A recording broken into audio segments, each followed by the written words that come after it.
ನಮಸ್ತೆ, ಎಜಿ ನ್ಯೂಸ್ಗೆ ಸ್ವಾಗತ.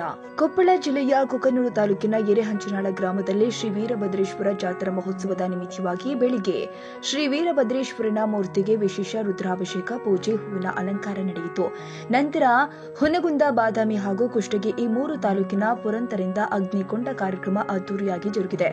ಇದರ ಜೊತೆಯಲ್ಲಿ ಗ್ರಾಮದ ಭಕ್ತರು ಈ ಅಗ್ನಿಕೊಂಡ ಹಾರಿ ದೇವರ ಹರಕೆಯನ್ನ ತೀರಿಸಿಕೊಂಡಿದ್ದಾರೆ. ಅಗ್ನಿಕೊಂಡ ಜರುಗಿದ ನಂತರ ಶ್ರೀ ವೀರಭದ್ರೇಶ್ವರ ದೇವರ ಗೋಕುಳ ಕಾರ್ಯಕ್ರಮದ ಜೊತೆಯಲ್ಲಿ ಭಕ್ತರು ಪುರಂತರಿಂದ 2 ಪುಟಿಯಿಂದ 3 ಪುಟಿನ ಶಸ್ತ್ರವನ್ನ ಹಾರಿಸಿಕೊಂಡು ದೇವರ ಹರಕೆಯನ್ನ ತೀರಿಸಿಕೊಂಡಿದ್ದಾರೆ.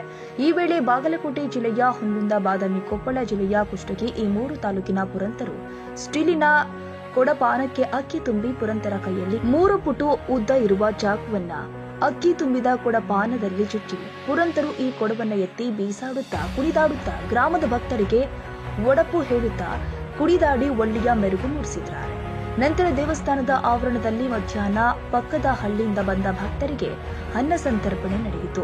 ಹೌದು, ಸಾಯಂಕಾಲ ಶ್ರೀ ವೀರಭದ್ರೇಶ್ವರನ ನಂದಿಕೋಲು ಉತ್ಸವದಲ್ಲಿ ವಿಜೃಂಭಣೆಯಿಂದ ನಡೆಯಲಿದೆ ಎಂದು ರೈತರ ಹಕ್ಕು ಕರ್ನಾಟಕ ರಾಜ್ಯ ರೈತ ಸಂಘದ ರಾಜ್ಯ ಉಪಾಧ್ಯಕ್ಷರು ಆದ ಅಂದಪ್ಪ ರುದ್ರಪ್ಪ ಕೋಳೂರ ಇವರು ತಿಳಿಸಿದ್ದಾರೆ.